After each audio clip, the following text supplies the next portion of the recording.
सत्यनारायणाची पूजा करताना बरीच तरुण पिढी आम्हाला असं म्हणते की तो कृष्ण त्याला 16,118 बायका वर त्यांनी राधा ठेवली जिचं लग्न केलं. म्हणजे या भाषेत बोलतात बरं, खूप खराब भाषा आहे. म्हणजे तुम्हाला पटतं का असा आदर्श देव आम्ही मानावा का?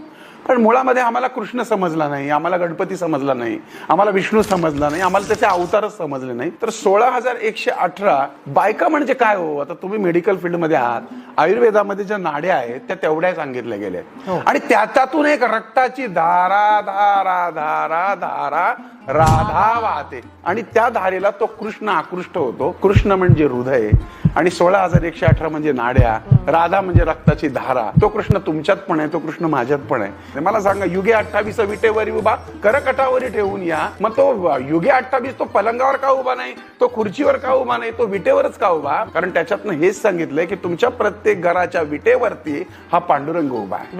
मग पांडुरंग का उभा आहे? पुंडली का भेटी परक्रम आले. पुंडली काय करत होता? तो त्याच्या आई बापाचे हातपाय दाबत होता.